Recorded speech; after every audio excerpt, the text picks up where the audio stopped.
Xiaomi acquired Mate 2 smartphone project in 2018, which was considered as a clear signal that Xiaomi was going to include the youth, especially females, as their target customers.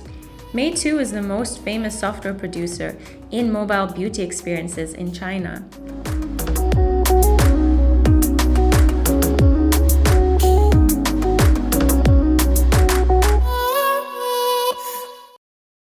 Hey guys, welcome to another episode with Gizmo China. Anyway, so we have the Xiaomi CC9.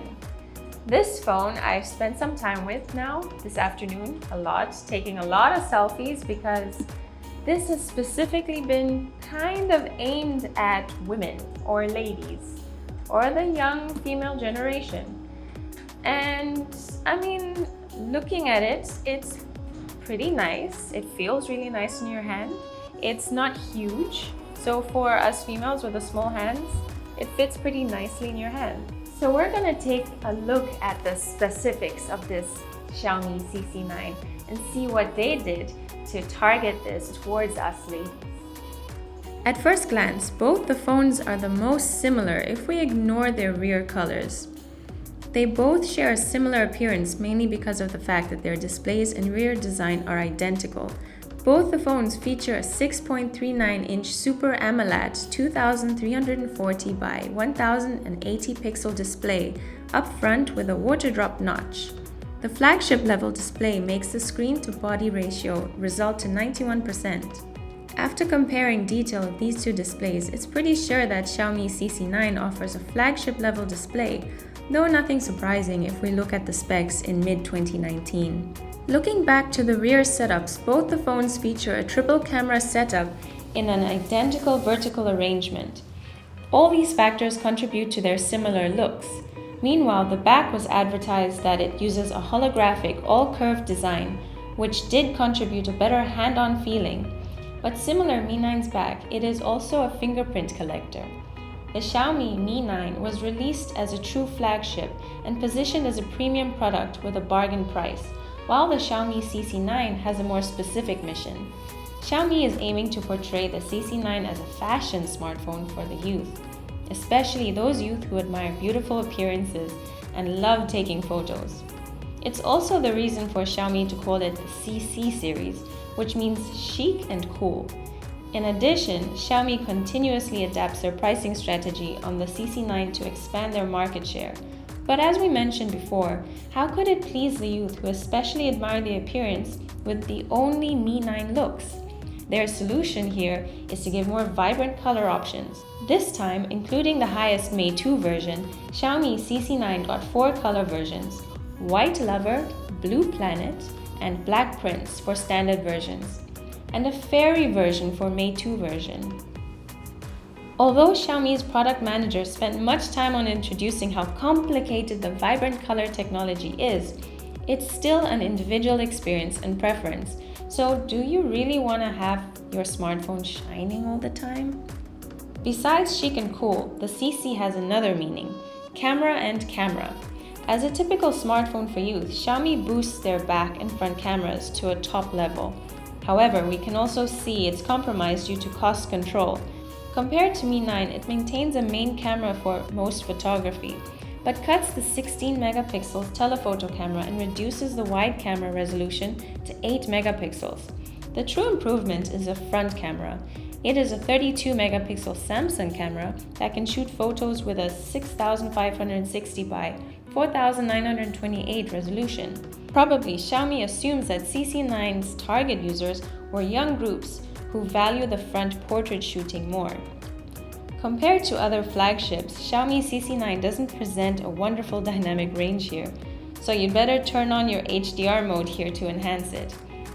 Under high contrast and low light conditions, it shows a pretty good quality at color reproduction and contrast, though the poor noise control over the shadow area doesn't lead to a satisfactory result.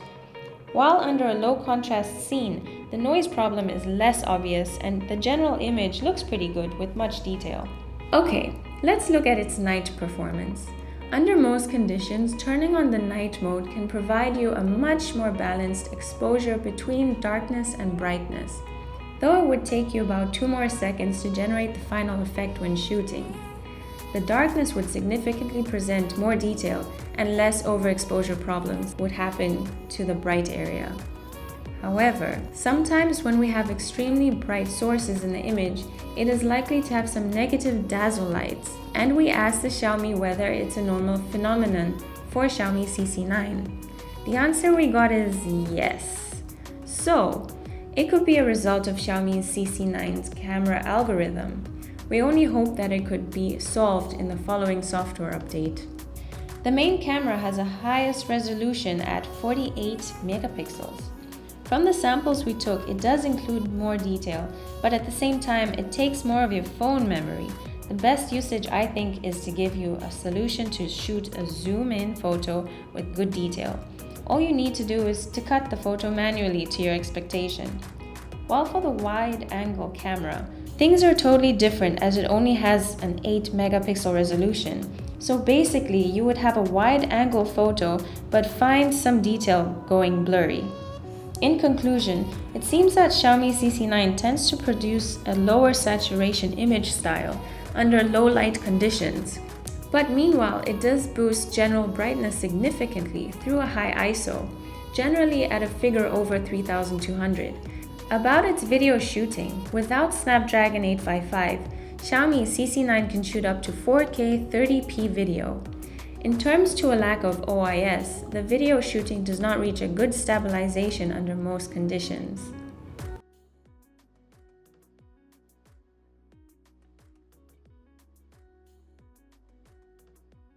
Currently, I've been taking some selfies around the city, and I'm actually pretty impressed with the quality of the pictures because they're pretty clear and the colors are really saturated. But I would say, I'm not a big fan of these like beauty apps where they kind of smooth out your face, because personally I like to have a raw photo and then I do the post-production or the editing later. So, yeah, it kind of saves the job, but see, it looks good. Just, I feel kind of ripped off that I don't get to do that editing myself as I like to do it. One thing I noticed though, when you take pictures and you want to switch from the front to the back, it does take a while. Or if you want to change filters, there's a few seconds that you have to wait. We also want to show you its audio performance, as they claim that they have the high-res audio certification, but they still only have the single speaker setup as a 9. But let's see what they got.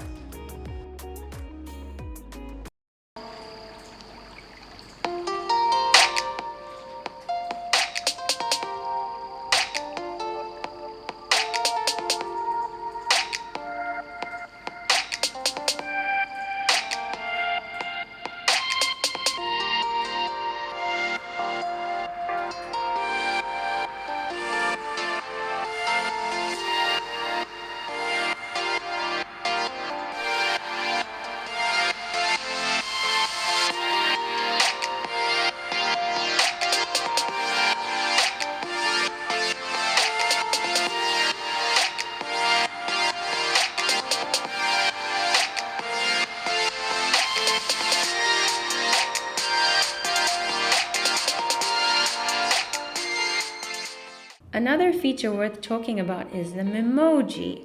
Right now it's an exclusive feature for Xiaomi CC9, but not including the Mate 2 version. Due to the similar looks to Apple Memoji, Xiaomi has been mired in controversy of idea plagiarism. According to the Xiaomi official explanation, the Memoji generating process is different from the Memoji. Memoji can automatically generate a Memoji from your real image, while you can only create a Memoji manually. But if we compared the final effects, the animated facial expressions with various hairstyles, we have to admit that there should have some relevance between them. Xiaomi also mentions a magic sky wiper feature, which basically is to help you change the sky type of your image with one click. The scenarios usually are about landscape photography under bad weather, or you just want a significant sky to cover your memory. The effect is so impressive and much better than our expectations. The edges were recognized well, as the whole image tone was adjusted by covering a filter. But there are only several sky types for choices now, which means that using the fixed types, you probably would be found out making a fake sky through software on social media. The Xiaomi Mi 9 offers a flagship processor of Snapdragon 855, while the Xiaomi CC9 is a mid-ranger with Snapdragon 710. Snapdragon 710 has proved itself as a sub-flagship processor. It can handle most phone games without problems and support a good system fluency. After playing 40 minutes PUBG Mobile with highest graphics settings, though it fluctuated frequently, the frame rate was remained at an average 50 frames per second. The gaming fluency is even at the first tier among all the Snapdragon 710 devices, though comparing to flagships with Snapdragon 855, there is still a remarkable gap. The Xiaomi CC9 has a 4030 mAh battery, which is even larger than its brother, Xiaomi Mi 9. Such a large battery usually leads to a bulkier size. The CC9 is no exception. It's 8.67mm thick, while the figure of the Mi 9 is only 7.61mm. But the CC9 doesn't feel much heavier, as it weighs 179 grams. Looking at the battery life, the phone can last around 8 to 10 hours under a high frequency of use, for example, listening to your music, playing your videos, surfing on social media, while it can last for 4 to 5 hours as a gaming machine.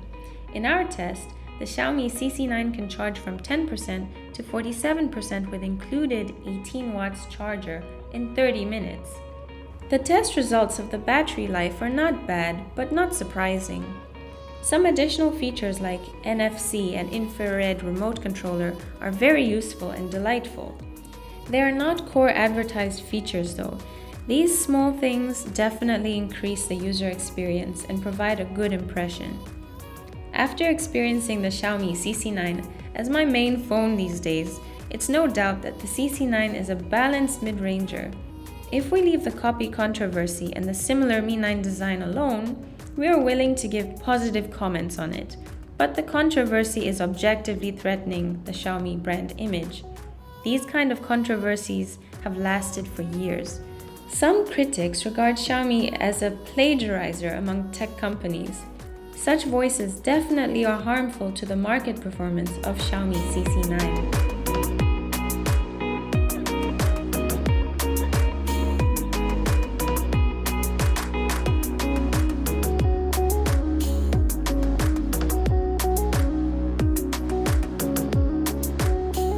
So all in all, looking at this CC9, I would say that it's a pretty decent phone. I mean, some things that kind of bother me about it is this texture and the fact that you have these fingerprints all over, which we have mentioned.